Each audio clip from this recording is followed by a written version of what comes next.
안녕하세요. 공부하는 의사 손정식입니다. 오늘은 간기능 및 신기능 저하 환자에서 당뇨병과 고혈압 관리에 대해 말씀드리겠습니다. 먼저 결론을 말씀드리겠습니다. 신기능 저하 환자에서 SGLT2 이니비터와 GLP-1 리셉터 아고니스트가 이제는 게임 체인저가 되었습니다. 즉, 1차 약, 필수약이 되었습니다. 신기능 저하 환자의 고혈압 관리에는 ARB 같은 라스 차단제가 필수입니다. 간 기능 저하 환자에서 GLP-1 리셉터 아고니스트와 DPP-4 이니비터, 여기서 빌다글립틴은 제외가 됩니다. 그 외에 일반적인 DPP-4 이니비터의 경우 비교적 안전하며 SGLT2 이니비터도 유망합니다. TZD와 효과가 입증된 GLP-1 리셉터 아고니스트는 타입 2 당뇨병의 비알코올 지방간 질환 1차 치료제로 고려가 될 만합니다. 비대사성 간경병증, 즉 차일드 클래스 B와 C에 해당되는 간경병증 환자에서는 인슐린 치료를 망설이지 말아야 되겠습니다. 간경병 환자는 문맥 고혈압으로 인한 식도 정맥류 출혈 위험을 예방할 수 있는 비선택적 베타 차단제를 고려해야 되는데 특히 카베딜롤이 큰 역할을 할 수 있습니다. 복수를 동반한 간경병증 환자에서 안지오텐신 변화소소 저해제와 ARB 제제는 저혈압과 신기능 악화를 유발할 수 있으니까 주의가 필요합니다. 먼저 위식도 정맥류가 있는 간경병 환자에서 위식도 정맥류의 초출혈을 예방하는 비선택적 배차 차단제와 카베딜롤의 역할에 대해 보겠습니다. 간경병증이 진단된 환자의 경우 반드시 내시경을 시행해서 식도 정맥류가 있는지 위 정맥류가 있는지 출혈 고위험군인지를 확인해야 됩니다. 만약 내시경에서 작은 식도 정맥류가 발견이 되고 출혈 고위험군일 경우에는 비선택적 배차 차단제를 사용해야 됩니다. 내시경에서 큰 식도 정맥류나 위 정맥류가 발견되면 비선택적 베타 차단제나 카베딜롤 또는 내시경 정맥류 결찰술 등을 시행해서 위식도 정맥류나 위 정맥류의 출혈을 예방해야 되겠습니다. 간경병증 식도 정맥류 진행을 예방하고 초출혈을 예방하는데 카베딜롤은 큰 역할을 할 수 있습니다. 먼저 식도 정맥류 진행의 예방입니다. 출혈 위험이 높지 않은 작은 식도 정맥류의 진행 예방을 위해서는 비선택적 베타 차단제, 프라퍼라놀롤이나 나도롤 같은 것을 고려하고 또는 카베딜롤의 사용을 고려할 수 있습니다. 식도 정맥류 초출혈을 예방하는 데는 비선택적 배차 차단제, 프로포라놀롤, 나도롤 또는 카베딜롤 사용 또는 내시경 정맥류 결찰술 시행을 권장하고 있습니다. 카베딜롤의 사용은 구체적으로는 다음과 같이 하면 됩니다. 먼저 카베딜롤 6.25mg을 하루 1회 또는 3.15mg을 하루 2회 투여로 시작할 수 있고 3일 후에 6.25mg을 하루 2회 투여로 증량해서 최대 투여 용량은 하루 12.5mg까지 투여할 수가 있습니다. 다만 혈압 강화를 주의해야 되는데 수치기 혈압을 90mHg 이상으로 유지를 해야 되겠습니다. 간경병 환자에서 안지오텐신 변환효소 억제제나 안지오텐신 수용제 차단제를 사용할 때는 저혈압과 신기능 악화를 유발할 수 있기 때문에 주의가 필요합니다.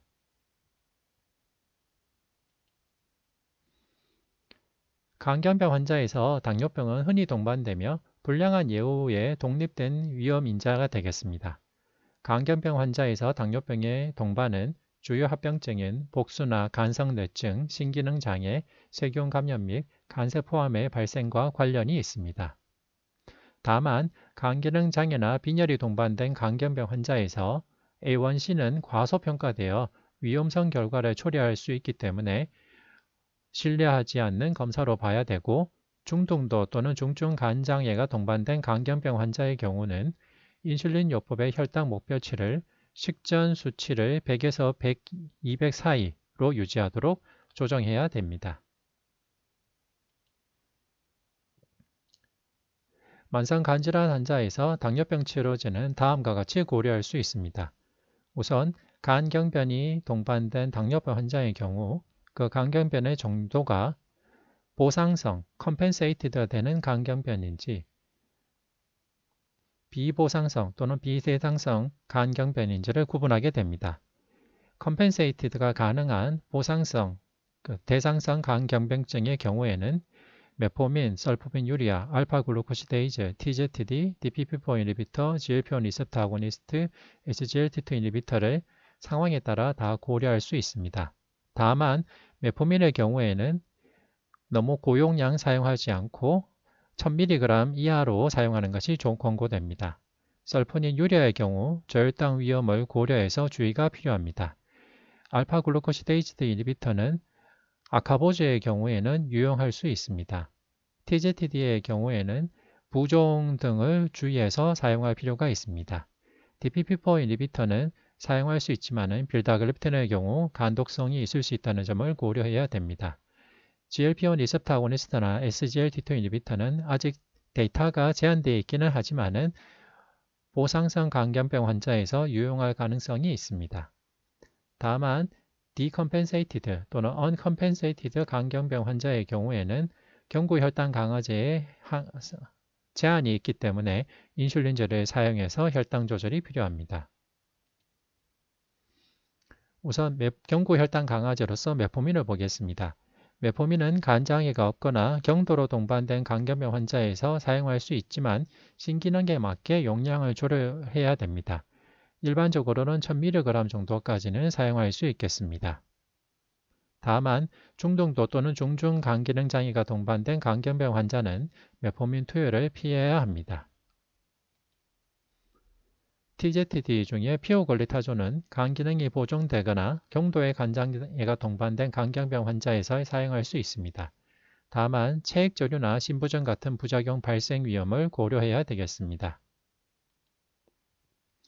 설포니유리아나 글리나이드는 저혈당 위험이 높기 때문에 간경병 환자에서 특히 저혈당 위험이 높은 경우 피해야 되겠습니다. DPP4 인히비터의 경우 빌다글립틴은 간기능 장애가 동반된 간경병 환자에서는 사용해서는 안 되는 것으로 되어 있고 그 외에 나머지 DPP4 인히비터의 경우 경도, 중등도 간 손상이 동반된 간경병 환자에서는 사용할 수 있습니다. 아카보조의 경우 경도, 중등도 간 손상이 있는 간경병 환자에서는 안전하고 중증 간장애가 동반된 간경화 환자에서는 피해야 되겠습니다. 인슐린의 경우 간기능 장애 정도에 관계없이 모든 간경병 환자에서 사용할 수 있습니다. 다만 저혈당 위험이 있기 때문에 저혈당을 최대한 주의해서 조심스러운 적정, 타이트레이션이 필요하겠습니다. 간경병 환자에서 식전 인슐린의 경우 초속효성 인슐린 유사체의 약동학적 특징이 변하지 않기 때문에 저혈당 위험을 피하기 위해 주로 초속효성을 사용하는 것이 일반적으로 권고됩니다.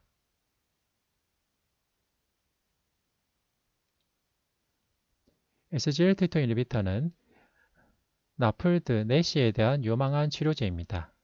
대사 이상 지방간 질환 또는 대사 이상 관련 지방간염이 동반된 당뇨 환자나 간질환 환자에서는 SGLT2 인히비터가 상당히 유망한 치료제로 볼 수 있겠습니다. 그리고 비보상성, 비대상성 간경병증후군과 복수가 있다 하더라도 이런 환자에서 SGLT2 인히비터의 사용이 여러 차례 보고에서 유익한 효과를 보여주었다는 보고가 있습니다. GLP-1 리셉터 아고니스트의 경우 나플드, 내시에 대한 유망한 치료제입니다. 코호트 연구에서 2형 당뇨 및 간경병증이 있는 환자에서 GLP-1 리셉터 아고니스트의 사용이 사망, 심혈관 발생, 보상성 간경변증, 간성뇌증 및 간부전 위험을 낮은 것과 유의한 상관관계가 있었습니다. 다만 GLP-1 리셉터 아고니스트의 부작용인 구토, 메스꺼, 엄설사와 같은 위장장애가 치료 첫 주에 흔히 나타나고 심하게 나타나기 때문에 탈수, 급성 신장 손상의 위험이 높은 허약한 간경병 환자의 경우 더 느린 타이트레이션 및 더 낮은 유지 용량을 고려할 필요가 있겠습니다. 2023년 당뇨병 진료 지침에서는 모든 당뇨병 성인에서 비알코올성 지방간 질환 평가를 권고하고 있습니다. 비알코올 지방간 질환 평가를 위해서는 ALT 또는 복부 초음파를 초기 선별 검사로 사용하기를 권고하였습니다. 비알코올 지방간 질환을 동반한 2형 당뇨병 성인에서 심혈관 위험 인자 개선 및 지방간 질환 치료를 위해 생활습관 개선이 권고되며 특히 간 내 염증 호전을 위해 7% 이상의 체중 감량이 필요하다고 권고하였고 TZD와 GLP-1 리셉터 아고니스트가 제2형 당뇨병 성인의 비알코올 지방간 질환 1차 치료제로 고려될 수 있음을 권고하였습니다. 우선 2형 당뇨병 환자의 경우 비알코올 지방간 질환이 있는지 고려를 하고 ALT나 복부 초음파를 통해서 다른 원인들을 배제하고 간 섬유에 대한 비침습적 검사 평가를 고려해서 거기에 맞게 치료와 처치가 필요하겠습니다. 테이블로 요약해 보겠습니다. 먼저 만성 간질환 환자에서 당뇨병 치료제로서 메포민, TZD, DPP-4 인히비터, GLP-1 리셉터 아고니스트, SGLT2 인히비터는 당뇨병에 동반된 지방간이 있는 경우 유용하게 사용될 수 있습니다. 대상성 간경병증 환자에서 2형 당뇨병의 관리는 메포민, SGLT2 인히비터, GLP-1 리셉터 아고니스트는 대상성 간경병증 환자에서는 매우 유명한 치료 옵션으로 볼 수 있습니다. 다만 저혈당이 생길 수 있는 설포닌유리아는 피하는 것이 좋고 부종이나 골절 등과 관련이 있을 수 있는 TZD도 주의해서 사용해야 될 필요가 있습니다. 인슐린은 간독성이 없고 혈당을 낮추는 효능이 강해서 사용할 수 있지만은 항상 저혈당을 조심해야 되겠습니다. 대상성 간병변증에서 사용할 수 있는 인슐린 혈당 치료제는 다음과 같습니다. 우선 인슐린, 메포민, 알파글루코시데이즈 인히비터, SGLT2 인히비터, GLP-1 리셉터 아고니스트가 다 대상성 간경병증에서 임상적 유용성이 높거나 잠재적으로 높은 약물이 되겠고 DPP-4 인히비터도 빌다글립틴을 제외한 약제들은 충분히 사용해 볼 수 있겠습니다.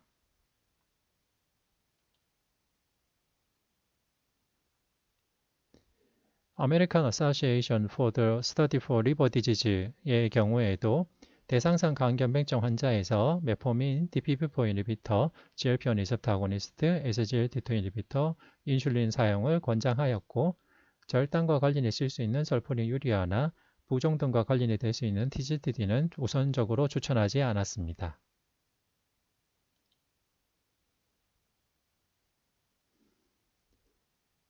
간경병 환자에서 당뇨를 치료할 때는 우선 생활습관 조절이 중요하고 약물 치료를 할 때는 환자가 저혈당 위험이 있을 때는 저혈당 위험이 낮은 약제를 우선적으로 고려해서 SGLT2 인히비터, GLP-1 리셉터 아고니스트, DPP-4 인히비터, 알파글루코시데이즈 인히비터를 우선적으로 고려할 수 있겠습니다. 이럴 때는 특히 저혈당과 관련해 있을 수 있는 설포닌유리아는 피해야 되겠습니다. 당뇨가 있는 간경병 환자가 비만할 경우에는 우선적으로 SGLT2 인히비터, GLP-1 리셉터 아고니스트를 고려할 수 있겠고 설포닌유리아나 피오글리타존은 피해야 되겠습니다. 당뇨가 있는 간경병증 환자가 신장 기능이 떨어져 있을 경우에는 신기능에 관계없이 사용할 수 있는 DPP-4 인히비터, 리나글립틴 등을 우선적으로 고려하고 신기능 저하 환자, 만성 콩팥병 환자에서 우선적으로 사용할 수 있는 SGLT2 인히비터를 우선적으로 고려할 수 있겠습니다.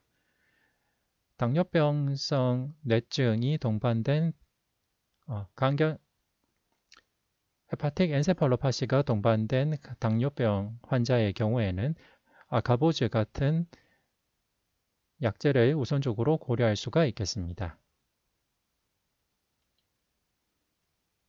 2023년 당뇨병 진료 지침에서 당뇨병 신장질환의 치료는 다음과 같이 공고하였습니다. 고혈압과 알부민요를 동반한 당뇨병 환자에서 안지오텐신 전하요소 억제제 또는 안지오텐신2 수용체 차단제를 사용하고 알부민요가 있거나 추정사고체 요과율이 감소한 경우에는 SGLT2 인히비터를 포함한 치료를 우선하고 SGLT2 인히비터 치료를 시작한 경우 사고체 요과율이 감소하더라도 신대체 요법을 시작하기 전까지는 계속 유지하도록 권고하였습니다. 그리고 추가적으로 알부민 요가 있고 추정 사고체 요과율이 감소되어 있으며 혈중 칼륨이 정상인 2형 당뇨병 환자에서는 비스테로이드 미네랄드 코이트코이드 수용체의 기량제인 케렌디아, 피네르논을 권고하였습니다. 그리고 심혈관 위험이 높은 2형 당뇨병 환자에서 알부민요의 진행을 억제하기 위해 심혈관 및 신장 이익이 입증된 GLP-1 리셉터 아고니스트를 사용하기를 권고하였습니다. 2023년 당뇨병 진료 지침에서 당뇨병성 신장질환 환자는 다음과 같은 접근법을 권고하였습니다. 우선적으로 혈당 조절을 잘 하고 혈압 조절을 잘 하고 하면서 계속적으로 팔로우업을 하되 알부민 유리아가 있거나 추정사구체 요과율이 감소하거나 했을 때는 우선적으로 SGLT2 인히비터를 사용하고 단백질은 적정량 섭취하고 고혈압과 알부민요가 있는 경우에는 ARB 제제 등을 사용하고 알부민요와 사고체 요과율 감소, 정상 혈청 칼륨인 경우에는 피네르돈 같은 약제를 사용하기를 권고하였습니다. 추정 사고체 요과율에 따라서 약물 사용이 상당히 제한이 됩니다. 예를 들면 메포민 제제의 경우 추정 사고체 요과율이 30 넘는 경우까지만 메포민 제제를 사용할 수 있고 추정 사고체 요과율이 45에서 30 사이일 때는 메포민을 1000mg까지만 사용하도록 권고하고 있습니다. DPP4 인히비터의 경우 리나글리틴, 제미글리틴, 테네리글리틴, 그리고 에보글리틴은 추정사고체 요과율에 관계없이 사용할 수 있는 약제가 되겠습니다. 만성 콩팥병의 1차 약도로 사용되는 SGLT2 인히비터의 경우에도 다파글리플로진의 경우 추정사고체 요과율이 25가 넘을 때 약물을 시작할 수 있고 엠파글리플로진의 경우 추정사고체 요과율이 20을 넘을 때 약제를 사용할 수 있습니다.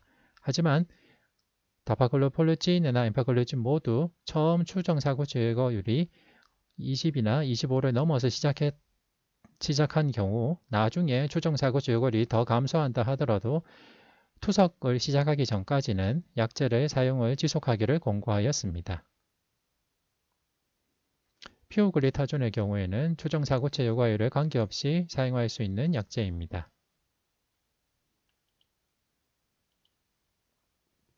KDIGO 임상진료 지침에서 만성신장질환의 평가 및 관리에 대해서 다음과 같이 권고하였습니다. 우선 CKD 위험이 있는 성인의 경우 크레아티닌 기반 추정사고체 요과율 사용을 권장하였지만은 시스타틴 C를 사용할 수 있다면 크레아티닌과 시스타틴 C의 조합을 더 우선적으로 고려하도록 권고하였습니다. 특히 에스티메이티드 GF 크레아티닌을 통한 추정사고체 요과율이 덜 정확하고 임상 의사결정에 중요한 영향을 미치는 결과가 필요할 때는 크레아티닌과 시스타틴 C를 같이 고려하는 추정사고체 요과율을 사용할 것을 권고하였습니다. 그리고 추정사고체 요과율이 20을 넘는 당뇨병 및 만성콩팥병 환자에서 SGLT2 인히비터를 사용할 것을 권고하였습니다. 그리고 SGLT2 인히비터를 일단 사용한 후에는 내학생이 없거나 투석을 시작하지 않는 한 추정사고체 요과율이 20 미만으로 떨어졌다 하더라도 SGLT2 인히비터를 계속 사용하도록 권고하였습니다. 추정사고 제거율이 20을 넘거나 소변에 알부민 유래가 있는 경우 또는 알부민 요수치에 관계없이 신부전이 있는 경우에도 SGLT2 이니비터를 사용할 것을 권고하였습니다. 그와 함께 성인의 혈중 중탄산염이 18mm몰보다 더 감소하는 산증 발생을 예방하기 위해서는 약물 치료를 식이요법과 병행하거나 단독으로 사용하는 것을 고려하도록 권고하였습니다. 그와 함께 50세 이상의 경우에는 만성 콩팥질환이 있는 환자에서는 스타틴 또는 스타틴 에이데치니비비를 병용 치료할 것을 권고하였습니다. KDIGO 2024 임상진료 지침은 다음과 같습니다. 우선 만성 콩팥병, 만성 신장질환을 진단받은 환자의 경우에는 헬시 다이어트, 피지컬 액티비티, 금연, 체중 조절을 우선적으로 권고하되 약제는 이 3대 약을 사용할 것을 권고하였습니다. 우선적으로 제일 중요한 것은 추정사고 제거율이 20을 넘는다면 SGLT2 이니비터를 시작하는 것과 수축기 혈압이 120을 넘거나 고혈압이 있는 경우에는 ARB 제제 같은 라스 이니비터를 사용하는 것과 50세 이상이거나 CVD 리스크가 있는 경우에는 스타틴 베이스드 테러피를 시작하는 것입니다. 네, 결론을 다시 말씀드리겠습니다. 신기능 저하 환자에서 SGLT2 이니비터와 GLP-1 리세터 아고니스트가 이제는 1차 약으로 사용되는 게임 체인저가 되겠습니다. 신기능 저하 환자의 고혈압 관리에서는 ARB 같은 라스 이니비터가 필수가 되겠습니다. 간기능 저하 환자에서 GLP-1 리셉터 아고니스트와 빌다글립틴을 제외한 DPP-4 이니비터는 비교적 안전하고 SGLT2 이니비터도 유망한 치료제가 됩니다. TZD와 GLP-1 리셉터 아고니스트는 2형 당뇨병 성인에서 비알코올 지방간 질환이 있을 때 1차 치료제로 고려할 수 있습니다.